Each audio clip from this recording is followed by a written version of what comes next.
that anything goes. A situation where candidates sitting for this exam are even issued with examinations from last year. Bwana Sossion, this is something very close to your heart, matters education. What would you say to this kind of headlines?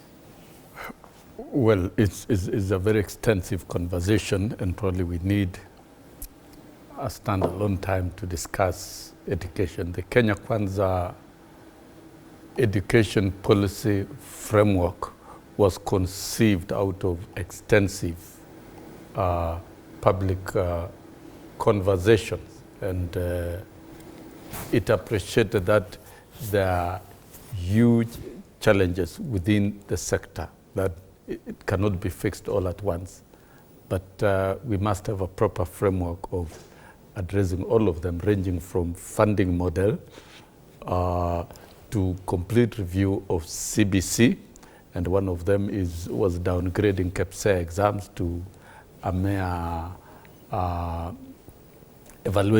process evaluation exam.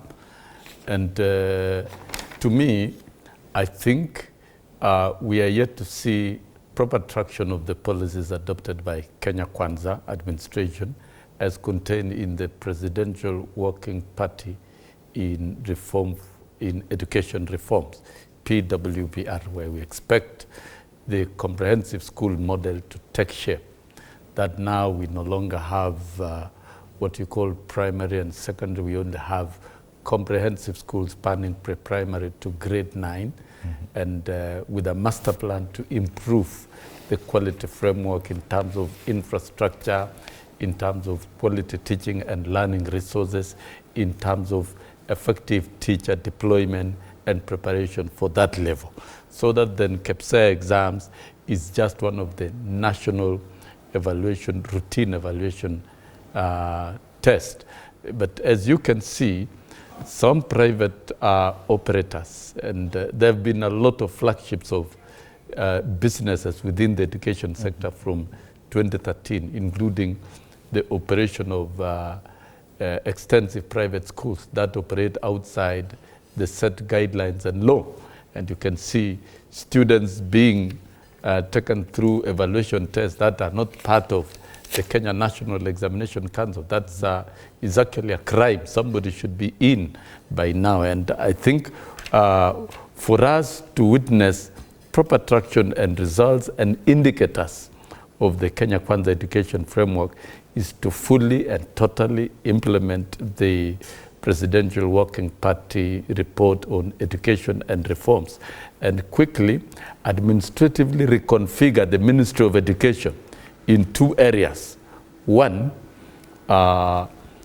ensuring that accountability structures exist for the funds and the money that are pumped into the basic education sector by strengthening the school audit, because currently schools are not audited. The manner in which the free education money is transmitted is questionable, is difficult to account, and there could be a lot of losses and lack of value to the public, and even particularly to the learners. Number 2, we saw systematic collapse of quality assurance and standard, what we call inspectorate section of education.